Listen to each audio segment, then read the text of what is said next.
안녕하세요. 저는 서울에 살고 있는 40대 여자입니다. 저는 얼마 전 시어머니와 남편에게 시원하게 복수를 하고 화려한 돌싱이 되었어요. 전 남편과 그 파렴치한 엄마를 떠올리기만 해도 너무나 더럽고 역겹지만 너무나 속 시원하게 복수했던 나머지 저만 알고 있기 아까워서 제 이야기를 여러분들께도 공유합니다. 저는 평범한 집안에서 외동딸로 자랐습니다. 많이 배우지 못하셨지만 성실했던 저희 부모님은 노점상에서부터 시작해서 동네에서 자그마한 과일 가게를 차려 열심히 장사하시며 저를 부족함 없이 키워주셨고 저도 열심히 공부해서 알아주는 명문대에 입학할 수 있었죠. 그곳에서 남편을 캠퍼스 커플로 만났어요. 대학원생이던 남편은 조용한 범생이 스타일이었습니다. 처음엔 촌스럽기도 하고 수수한 남편의 차림에 저희 집이랑 비슷한 집안이겠다 싶었는데 사귀면서 대충 들어보니 예상과는 다르게 저희 집과는 아주 많이 차이가 나더라고요. 부모님도 두 분 다 해외에서 공부도 하신 그 시절 드문 유학파였고 남편도 어렸을 때 영국에서 공부하다가 한국에 와서 교수의 꿈을 갖고 대학원을 다니고 있었던 거였어요. 저는 부모님이 학비를 대주시는 것만으로도 죄송해서 학업과 아르바이트를 병행해서 간신히 생활비를 마련할 수 있었고 남편은 집에서 지원을 빵빵하게 해주셔서 돈 걱정 없이 저와 데이트하며 열심히 학업에만 몰두할 수 있었죠. 그러던 어느 날 저희가 사귄 지 1년이 조금 넘을 때였어요. 희주야, 우리 부모님이 널 좀 보고 싶어 하시네? 조금 이르다는 생각은 했지만 남편 같은 남자라면 결혼해도 좋겠다라는 생각이 있었던 저는 나름 할 수 있는 최애대로 차려입고 남자친구의 집으로 갔어요. 역시 생각대로 남편의 집은 으리으리하더라고요. 그 당시 제일 고급이었던 아파트의 제일 넓은 평수였고 안에 있는 가구와 장식품들도 한눈에 보기에도 비싼 것들이었죠. 저희 집에 10배가 넘는 거실에 앉아 애써 태어난 척 속으로는 감탄하며 이리저리 둘러보고 있는데 어머니가 방에서 나오시더라고요. 집에서나 밖에서나 편한 몸빼바지 입고 다니시는 엄마에 비해 남편의 어머니는 집에서도 고급지게 옷을 차려입고 머리도 세팅되어 있었어요. 그 기세에 놀렸던 저는 잠시 얼어있다가 이내 정신을 차리고 인사를 드렸죠. 안녕하세요. 어머님, 이희주라고 합니다. 언니? 연애 한 번도 안 하던 우리 아들이 1년이나 만난다길래 궁금해서 불렀다. 예상치 못한 쎄한 분위기에 저는 더 살갑게 대화를 이어나가지 못하고 어색하게 찻잔만 만지작 거리고 있었어요. 그래, 니네 집안 이야기는 대충 들었다. 너도 오늘 봐서 알겠지? 우리 집안이랑은 좀 수준이 안 맞을 것 같구나? 몇 개월 못 만날 줄 알았는데 벌써 1년이나 됐다길래 일부러 보자고 불렀어. 우리 성민이는 너랑 진지하게 만나는 거라고 하던데 눈치껏 내가 먼저 정리해줬으면 좋겠구나. 우리 아들은 지금 미리 약속된 선자리만 10개가 넘어. 교수 임용되고 나면 일반 직장인은 쳐다도 안 볼 테고. 내 말 이해했니? 네, 어머니. 너무 당황스러웠지만 저는 그 당시 기운에 눌려 아무 말도 못했고 남편이 사온 과일도 먹는 둥 마는 둥 하고 서둘러 집으로 돌아갔어요. 며칠을 끙끙 앓다가 남편한테 이 사실을 말하며 헤어져야 할 것 같다고 했더니 노발대발 하더라고요. 평소 부모님께 한 번도 거역해본 적 없던 남편은 처음으로 집안을 쑥대밭으로 만들었고 급기야 짐을 싸서 집을 나오기까지 하더니 결국 어머님도 울며 겨자 먹기로 저희들의 만남을 허락하셨어요. 저희 부모님은 내가 뭐가 그렇게 아쉬워서 그런 집안에 시집을 가야 하냐고 극구 반대하셨지만 남편을 너무 사랑했던 저는 부모님의 말은 들리지 않았죠. 그때를 생각해보면 정말 그때라도 그만뒀어야 하는데 이런 후회가 드네요. 어쨌든 그렇게 험난한 연애를 하며 학교를 졸업하고 저의 끔찍한 결혼 생활이 시작되었어요. 시댁과 가까운 곳에 신혼살림을 차리고 남편을 착실히 내조하며 아들 하나 놓고 남편도 자리 잡고 난 뒤엔 저도 일하고 싶다고 남편을 졸라 잡지한 회사에 취직해 경제활동을 시작했죠. 늘 집에 틀어박혀 애만 키우다가 사람들도 만나고 경제활동도 하니까 좀 숨통이 트이더라고요. 시아버님은 그래도 저에게 늘 잘해주시고 우리 아가 하면서 아껴주셨지만 어머님은 변함이 없으셨어요. 가까운 곳에 사시던 어머님은 툭 하면 집에 오셔서 하는 얘기가 저희 집안과 제 출신을 무시하는 얘기였죠. 얘 넌 참 좋겠다. 과일 가게집 딸에서 이렇게 교수 와이프로 신분 상승하게 될 줄 누가 알았겠니? 얘 네 친구들도 너 엄청 부러워하지 그치? 그러게요. 어머님 늘 감사할 뿐이죠. 덕분에 저희 동준이한테도 이렇게 부족함 없이 다 해줄 수 있네요. 우리 집안에 천것이 굴러들어와서 어쩌나 싶었는데 그래도 네가 아들이어도 낳아서 천만다행이지 아들 못 낳았으면 진즉 내쫓겼을 텐데. 어찌나 그런 말들이 일상이었던지 저는 이제 화도 안 나고 아무렇지 않게 대할 수 있는 경제까지 올라섰죠. 남편에게 수차례 눈물로 호소해봤지만 그냥 당신이 참으라는 말밖에 하지 않던 무능한 마마보이 남편이었어요. 그러던 어느 날 시어머니만 빼면 그래도 평탄했던 저의 결혼 생활에 엄청난 사건이 일어나게 됩니다. 남편이 점점 연구하느라 늦게 들어오는 날이 잦아지고 씻을 때도 핸드폰을 화장실에 들고 들어가기 시작하더군요. 살짝 이상하다 싶긴 했었지만 워낙 평소에 말썽 한번 안 피우던 남편이어서 그런지 저도 대수롭지 않게 여겼어요. 근데 이 여자의 촉이라는 게 정말 무섭잖아요. 어느 날은 남편이 씻으러 들어가는데 핸드폰을 침대 옆에 충전해놓고 가더라고요. 순간 속으로 정말 많이 고민했지만 쎄한 기분이 가시지 않아서 결국 남편의 폰을 몰래 들여다보았는데 심장이 콕 내려앉는 줄 알았어요. 메신저에는 남편의 학생으로 추정되는 어린 여자와 나눈 다정한 대화 내용이 있었어요. 처음에는 평범한 학생과 교수의 대화였는데 정확히 남편이 늦게 들어오기 시작한 때부터 그 내용이 눈 뜨고는 못 볼 내용으로 변하더라고요.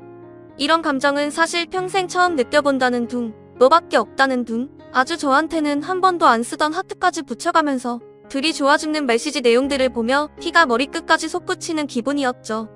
뒷목이 뻣뻣해지고 손발이 부들부들 떨렸지만 남편은 핸드폰을 들고 욕실로 쳐들어가서 핸드폰을 집어던지며 소리 질렀어요. 당신 미쳤어? 지금 뭐 하자는 거야?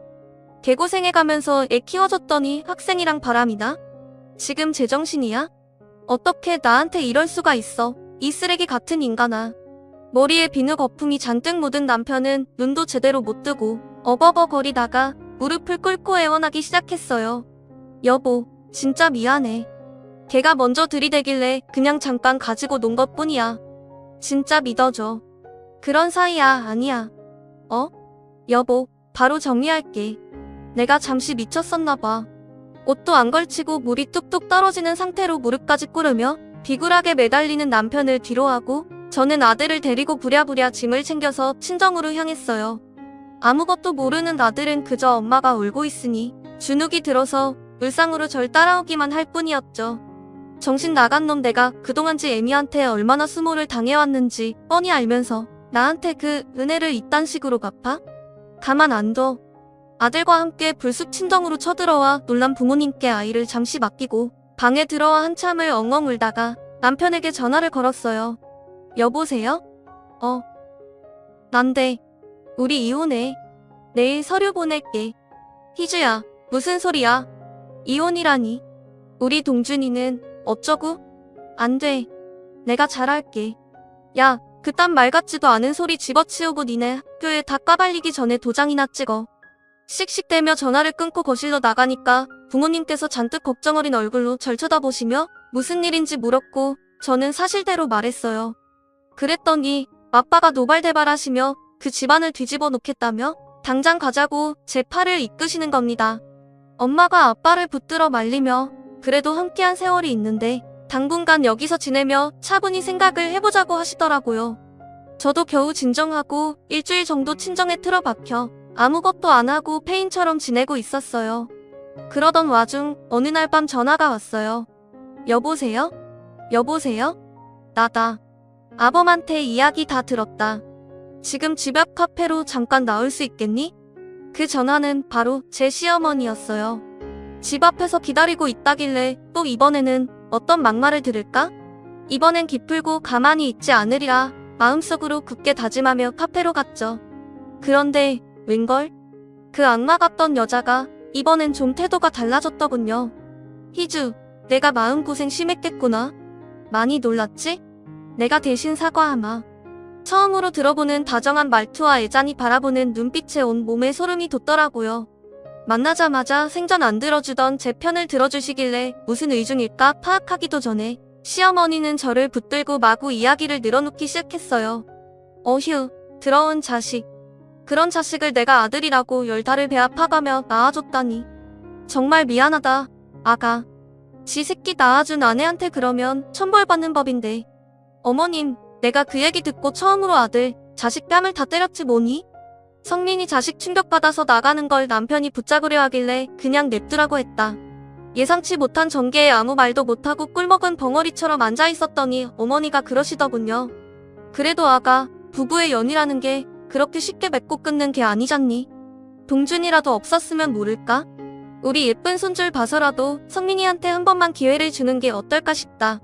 내 마음 누구보다 잘 알지만 앞으로 이 험난한 세상에서 아빠도 없이 어떻게 키우겠니? 어머님, 솔직히 저 어머님 때문에도 그동안 엄청 힘들었거든요. 저 그냥 이혼할 거예요. 동준이는 제가 알아서 잘 키울 테니까 걱정 마시고요. 저는 이미 마음의 결정을 내렸기 때문에 단호하게 이혼하겠다고 말씀드렸어요. 그랬더니 어머니가 그러시더군요. 난 우리 아들 믿는다. 만약 한 번만 더 그런다면 위자료로 1억 줄게. 물론 공중도 당연히 받고. 우리 아들이 잠깐 실수한 거야. 내가 이렇게 부탁하마. 한 번만 기회를 주렴. 참, 그리고 저번에 들었는데 사돈댁 집에 물 샌다면서. 집이 오래돼서 원. 이제 곧 겨울인데 싹수리하고 낡은 가전도 좀 바꿔드리려무나? 내 통장으로 1,000만 원 보내마. 그깟 1,000만 원? 안 받아도 그만이었지만 그래도 그동안 저 키워주시느라 고생하신 부모님 생각하니 시댁 눈치 안 보고 뭐라도 해드리고 싶기도 하고 어머니가 한 말 중에 아이 아빠 없이 어떻게 이 험난한 세상에서 키울 거냐는 말이 맴돌더군요. 또 저희 친정엄마도 이혼만큼은 다시 생각해보라고 계속 저를 설득하셨고요. 결국 한 달이라는 시간 뒤에 저는 다시 집으로 돌아가게 되었어요. 남편은 그런 저에게 자기에게 기회를 줘서 고맙다고 눈물을 흘리며 안아주더군요. 저는 속으로 콧방귀를 끼며 생각했죠. 이건 당신을 용서해서가 아니라 오직 우리 아이만을 위해서 내린 결정이라고요. 아이가 학교에 들어가기 시작하면서 저도 정신없이 학부모 노릇을 하며 어느덧 그때의 아픔도 서서히 옅어지기 시작했어요. 남편도 그때 이후로 아주 납작 엎드려서 제 비위를 잘 맞춰주고 있었지만 그래도 예전처럼 사랑하는 마음은 사라진 지 오래였어요. 아무리 산으로 들러돌러 다녀도 쇼핑을 해도 맛있는 걸 먹어도 즐겁지 않았고 아들 크는 거 보는 게 저의 유일한 낙이었으니까요. 그동안 시어머니에게 받았던 고통과 남편의 일이 제 마음속에서 터져 마음의 병이 생긴 느낌이었죠. 시어머니는 한동안 저희 집에도 안 오시더니 제 벌은 남 못 준다고 조금씩 다시 제 심기를 건드리기 시작하더라고요. 그 당시에는 응당 남편이 잘못한 거고 저를 설득해야 하니 아무 말 못하고 돈까지 주셨던 거겠지만 시간이 지나고 보니 제가 얼마나 얄미웠겠어요. 팔은 안으로 굽는다고 아들이 저한테 설설 기는 꼴을 보는 게 지독히도 싫으셨는지 점점 예전처럼 막말을 하기 시작하셨어요. 아무리 그래도 너 성민이한테 너무 심한 거 아니니? 그깟 바람 한 번 눈 감아준 게 무슨 대수라고 아직도 그러고 있는 거야? 내가 받아먹은 것도 있는데 입 싹 닫고 그러면 안 되지 않겠니? 그깟 바람 한 번이요? 그럼 어머님도 아버님이 바람 피면 눈 하나 깜빡 안 하시겠어요? 그깟 바람 한 번인데, 그쵸? 뭐야? 아우 참네. 이제는 저도 고분고분하지 않고 맞받아치니까 어머님도 당황해서 말문이 막히시는 것 같더라고요. 그래도 계속 비아냥대시는 건 멈추지 않으셨어요. 싱오랑 바람을 핀 상간남은 노래교실에서 만난 8살 어린 남자였어요. 그 남자도 어엿한 가정에 있는 가장이더군요. 참 더러웠습니다. 가정에 있는 것들이 어떻게 그런 더러운 짓을 할 수가 있는지. 아무튼 시아버지는 그 상간남에게도 위자료 소송을 걸어 2,000만 원을 받으셨어요. 그리고 시어머니는 그 상간남 와이프에게도 역으로 위자료 소송을 당했다고 하더군요. 결국은 시아버지에게 이혼을 당하셨고 거의 빈털터리 신세로 고향으로 가셨어요. 처참한 어머니의 말로를 생각하니 제 10년 묵은 한이 풀리는 듯 했네요. 몸을 함부로 굴린 대가가 나이 60 넘어서 받으려니 얼마나 힘드시겠어요. 분명 이 시어머니는 시아버지에게 들키지 않았을 뿐이지 그동안 수많은 사람들과 바람을 핀 게 분명해 보였어요. 그런 여자를 지금껏 어머니라고 불렀으니 오늘 가서 제 더러운 입을 소주 한 잔 먹고 알코올로 분해를 해버려야 할 것 같습니다. 참 웃기지 않으신가요? 며느리와 시아버지가 두 손 나란히 잡고 각각 그들에게 벌을 주려고 이런 행동을 한다는 게 참 살다 보니 별의별 일들을 많이 겪게 되네요. 시어머니가 아무것도 없이 쫓겨났다는 소식과 남편이 교수직에서 해임되었다는 소식을 듣고 나니까 그제서야 제가 복수를 성공했다는 게 실감이 나더군요. 그리고 남편하고 바람핀 상간녀 그녀에게도 위자료를 받을 수 있었고요. 시어머니는 아직 재산 분할이 남아있어서 어떻게 될지 모르겠지만 어쨌든 절 개무시하던 시어머니, 그리고 절 배신했던 남편 둘 다 이런 비참한 최후를 만나게 되었네요. 그러게 똑바로 살았으면 이런 일이 일어나지 않았을 텐데 말이죠. 전 이제라도 늦은 자유를 찾아 제 인생에도 아낌없이 투자하며 제 아들과 함께 행복하게 살려고 합니다. 돌이켜보면 참 힘든 시간이었네요. 여러분들, 저 많이 응원해주세요. 저도 여러분들의 삶을 응원해드리겠습니다. 지금까지 제 긴 사연 들어주셔서 감사합니다. 얘, 너 자기 관리 안 하고 있는 거니? 여자가 말이야, 늘 날씬한 몸을 유지해도 눈이 돌아가는 게 남잔데 그렇게 푹 빠져 있으니까 성민이가 어리고 싱싱한 애한테 눈길을 돌리지. 돈이 없는 것도 아니고 신경 좀 써라. 이것 보세요 어머님. 자기 관리 안 하는 제가 문제 있는 게 아니고 아랫돌이 간수 못하는 어머니 아드님이 문제라는 생각은 안 드세요? 교양 있는 분이라고 생각했는데 교양만 있고 상식은 없으신가 봐요? 뭐라고? 이 기집애가 너 말 다 했어? 시애미한테 그게 무슨 말버릇이야 뭐? 네, 말 다 했고요. 사람 화병나게 하지 마시고 이제 그만 가주실래요? 현관 비밀번호 바꿀 테니까 그렇게 아시고요. 그렇게 떠밀리듯이 문 밖으로 쫓겨난 시어머님이 남편에게 전화로 노발대발 화를 내셨는지 집에 와서 저한테 얘기하더군요. 당신 아무리 그래도 우리 엄마를 그렇게 쫓아내면 어떡해? 엄마 화 많이 나신 것 같더라고. 좀만 참지 그랬어. 당신도 알잖아. 우리 엄마 성격. 뭐? 지금 거기서 또 니네 엄마 편을 들겠다고? 진짜 머리 어떻게 된 거 아니야, 당신? 똑바로 생각해. 나 지금 당장이라도 이혼 소리에 도장 찍고 싶은 마음이 굴뚝 같으니까. 여보. 죄인인 남편은 더 이상 아무 말도 못했고 저는 당분간 시어머니로부터 자유로운 생활을 할 수 있었어요. 어찌나 숨통이 트이던지 그 여자 목소리만 들어도 뒷목이 뻣뻣해지는 느낌이었는데 안 보고 사니까 그렇게 세상 편할 수 없더라고요. 그렇게 안정된 나날을 보내고 있던 중 어느 날이었어요. 그날은 저희 회사에서 모처럼 가을 야유회로 평일에 다 같이 쉬고 오전에 북한산 등산을 다녀오기로 한 날이었어요. 예쁘게 물든 단풍도 보고 내려와서 맛있는 파전에 막걸리까지 마실 생각을 하니 저도 오랜만에 들떠서 신나게 야유회를 떠났죠.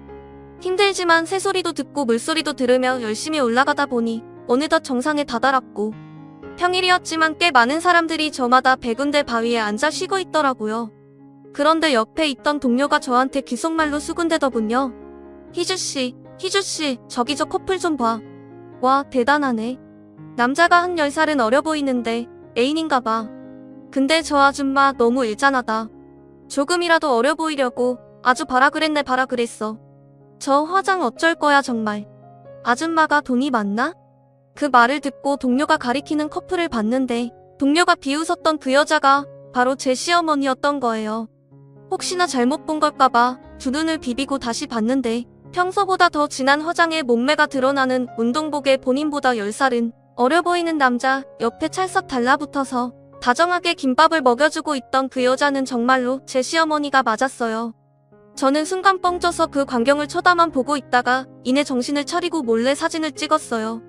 아주 가식적인 표정으로 애교를 부리며 아양을 떠는 모습, 다정하게 남자와 러브샷하는 모습, 사진과 함께 영상도 찍어놨죠. 모처럼 기분 좋게 놀러간 건데 역겨운 시어머니의 모습에 기분이 다 잡혀버렸지 뭐예요.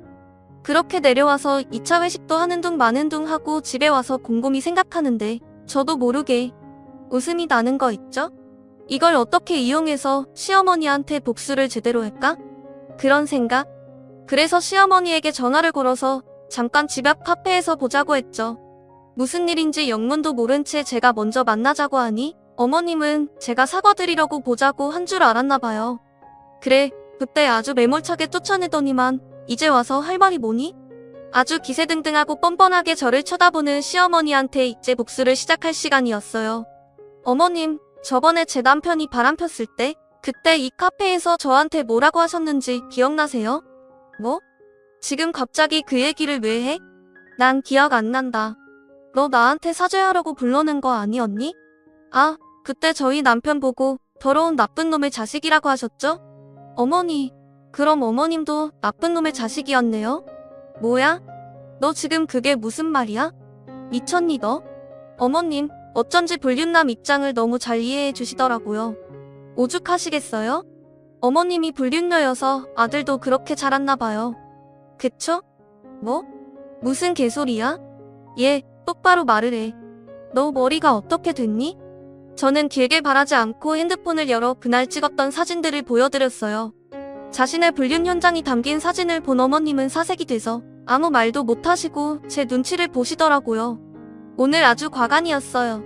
어머님, 제 동료가 그러더라고요. 저 여자 어려 보이려고 아주 발악을 한다면서 화장이 저게 뭐냐고 엄청 비웃던데. 차마 제 시어머니라고 말도 못하고 제가 얼마나 얼굴이 화끈거렸는지 아세요? 너, 이 천한 기집년이? 내가 널 우리 집안에 들이는 게 아니었는데. 어머님이 주먹을 꽉 쥐고 몸을 바들바들 떨기 시작하는데 저는 그 모습을 보며 10년 동안 쌓인 체증이 확 내려가는 기분이었어요. 속으로 환호성이라도 지르고 싶은 심정이었죠. 어머님, 천한 건 어머님이죠. 저희 아버님이 얼마나 좋으신 분인데 그렇게 어린 남자랑 놀아나고 싶으셨어요? 이제 보니 천한 건 저희 집이 아니라 어머님 집안이었네요. 적어도 저희 부모님은 그런 몰상식한 짐승 같은 짓거리는 안 하시거든요. 속사포처럼 쏟아내고 깔깔거리는 제 모습을 보고 어머님은 분노를 참지 못하는 표정이었어요. 아, 여러분이 그 얼굴을 보셨어야 하는데 저만 봐서 너무 아깝네요. 그러더니 이내 얼굴을 가다듬고 저에게 말씀하시더군요. 그래, 나도 내가 잘못한 거 안다. 그러면 안 되는 거였는데 잠깐 스쳐 지나가는 사이였을 뿐이야. 맹세코 내 인생에서 딱 한 번이었어. 5천 정도 될 거다. 그거 받고 흥민이랑 남편한테 비밀로 해줘. 이렇게 부탁할게. 역시 있는 집에서 자라서 그런지 뭐든 돈으로 해결하려는 모습이 참 매잔하기도 하고 웃기더라고요. 입막은 비용으로 5천만 원이나 쓰시다니. 그리고 전 뒤도 안 돌아보고 집으로 왔어요. 어찌나 속이 시원하고 통쾌하던지 춤이라도 추고 싶더라고요. 밤새 너무 신이 나서 잠도 잘 못 들고 있었는데 사정도 모르는 남편이 오늘 무슨 일 있었냐며 당신 기분 좋아 보인다고 하더군요. 자기 엄마가 어떤 여잔지도 모르고. 다음날 아침이 되자마자 은행 알림 메시지가 떠서 보니까 시어머니가 저에게 진짜로 5천만 원을 보내놓으셨더라고요. 그걸 확인하자마자 저는 복수의 마지막 단계를 실행했어요. 일단 늘 잘해주셨던 아버님에게는 정말 죄송했지만 아버님께 모든 사진과 영상을 전송했어요. 채 10분도 되지 않아 아버님께 전화가 와서 모든 사실을 알렸고요. 이 더러운 여편네 가만히 안 놔두겠다고 난리가 나셨어요. 살면서 전 그렇게 화를 내신 모습은 처음이었습니다. 아버님은 그동안 자기가 번 돈으로 사치하는 것도 정말 지긋지긋하셨는데 젊은 놈이랑 놀아나는 데까지 자기 돈을 쓴 거냐면서 당장 이혼하시겠다고 하더군요. 그리고 얼마 안 돼서 어머님한테 미친 듯이 전화가 와서 욕설이 가득한 문자가 오기 시작했고 저는 그것들을 가뿐히 무시해버릴까 하다가 미쳐 날뛰는 꼴이 보고 싶어서 전화를 받았어요. 혹시라도 협박이라도 할까봐 녹음 버튼도 눌렀고요. 야, 너 이 미친 5천만 원 주면 입 닫는다며? 이거 오늘 보니까 완전 사기꾼이었네. 내가 준 돈 내놔서. 어머님 제가 언제 입 닫아준다고 했어요? 생각해 본다고 했지. 어우 정말 웃기시네. 그리고 어쩌죠? 그 돈 벌써 다른 데 써버렸는데 조금만 더 일찍 전화 주시면 드렸을 텐데. 그리고 이제 저 아줌마 며느리 안 할 거거든요. 그러니까 함부로 막말하고 천하게 말씀하지 마시고 좀 교양 있게 말씀해주세요. 어디서 교육을 받았길래 말투가 그렇게 거칠어요? 더 이상 연락하시면 협박죄로 고소합니다. 그럼 이만. 야, 이 희주 이런 씨. 가차없이 통화를 종료해버리고 한참을 깔깔대며 웃었던 것 같네요. 몇 시간 뒤 온 집안이 초토화되었다는 소식을 들은 남편이 집에 오자마자 저한테 화를 내면서 대체 어머니한테 무슨 짓을 한 거냐고 따져 묻더군요. 당신 같은 여자랑 결혼하는 게 아니었어. 화목했던 우리 집을 파탄내다니. 꼭 그렇게까지 해야만 했던 거야? 어? 무슨 소리야, 당신. 당신 가정은 내 알바 아니고. 나는 가정에 헌신한 줄밖에 없는데? 입이 달렸으면 말은 바로 하자고. 그리고 저는 그 역겨운 면상에 이혼 서류를 던지고는 친정으로 와버렸어요. 그리고 남편과 부적절한 관계였던 학생이 그 관계를 통해 부당한 이득을 취했다는 사실을 제가 따로 모아놨던 증거 자료와 함께 서류로 꾸며 학교에 남편에도 등기로 보내버렸고요. 소문은 참 빠르더군요. 온 동네에 저희 시어머니와 전 남편의 소문이 퍼지기 시작했더라고요. 기분은 썩 좋지 않았지만 늘 체면 차리던 시어머니가 고개도 못 들고 다닐 걸 생각하니 너무 통쾌했어요. 시아버지는 그러시면서 내 아들과 시어머니는 버리더라도 자신은 버리지 말라고 하시더군요. 나하고 손주도 영영 떠나버린다면 자신의 인생을 살 이유가 없다고 하시면서요. 막걸리를 한 잔 마시며 그런 얘기를 하시니까 시아버지가 너무 불쌍하고 부업계가 너무 작아 보였어요. 그래서 전 안아드리면서 말씀드렸습니다. 아버님은 제게 영원한 아버님이고 제 아이에게도 하나밖에 없는 할아버지라고요. 그러니 우릴 보고 힘내라고 말씀드렸죠. 그 말씀을 들은 아버님은 한없이 우시더니 손을 잡아주시더라고요. 시모는 남이지만 손주도 자기 핏줄이니 연을 끊는다는 건 상상도 하기 싫으셨겠죠. 아버님은 저에게 그동안 편들어주지 못해 너무 미안했고 노년의 손주까지 못 보면 적적하실 것 같다며 감사하게도 아버님 댁 근처에 저와 손자가 살 수 있는 집을 마련해 주셨어요. 시모는 어떻게 됐냐고요? 시모랑 바람을 핀 상간남은 노래교실에서 만난 8살 어린 남자였어요. 그 남자도 어엿한 가정에 있는 가장이더군요. 참 더러웠습니다. 가정에 있는 것들이 어떻게 그런 더러운 짓을 할 수가 있는지. 아무튼 시아버지는 그 상간남에게도 위자료 소송을 걸어 2천만 원을 받으셨어요. 그리고 시어머니는 그 상간남 와이프에게도 역으로 위자료 소송을 당했다고 하더군요. 결국은 시아버지에게 이혼을 당하셨고 거의 빈털터리 신세로 고향으로 가셨어요. 처참한 어머니의 말로를 생각하니 제 10년 묵은 한이 풀리는 듯 했네요. 몸을 함부로 굴린 대가가 나이 60 넘어서 받으려니 얼마나 힘드시겠어요. 분명 이 시어머니는 시아버지에게 들키지 않았을 뿐이지 그동안 수많은 사람들과 바람을 핀 게 분명해 보였어요. 그런 여자를 지금껏 어머니라고 불렀으니 오늘 가서 제 더러운 입을 소주 한 잔 먹고 알코올로 분해를 해버려야 할 것 같습니다. 참 웃기지 않으신가요? 며느리와 시아버지가 두 손 나란히 잡고 각각 그들에게 벌을 주려고 이런 행동을 한다는 게 참 살다 보니 별의별 일들을 많이 겪게 되네요. 시어머니가 아무것도 없이 쫓겨났다는 소식과 남편이 교수직에서 해임되었다는 소식을 듣고 나니까 그제서야 제가 복수를 성공했다는 게 실감이 나더군요. 그리고 남편하고 바람핀 상간녀 그녀에게도 위자료를 받을 수 있었고요. 시어머니는 아직 재산 분할이 남아있어서 어떻게 될지 모르겠지만 어쨌든 절 개무시하던 시어머니 그리고 절 배신했던 남편 둘 다 이런 비참한 최후를 만나게 되었네요. 그러게 똑바로 살았으면 이런 일이 일어나지 않았을 텐데 말이죠. 전 이제라도 늦은 자유를 찾아 제 인생에도 아낌없이 투자하며 제 아들과 함께 행복하게 살려고 합니다. 돌이켜보면 참 힘든 시간이었네요. 여러분들 저 많이 응원해주세요. 저도 여러분들의 삶을 응원해드리겠습니다. 지금까지 제 긴 사연 들어주셔서 감사합니다.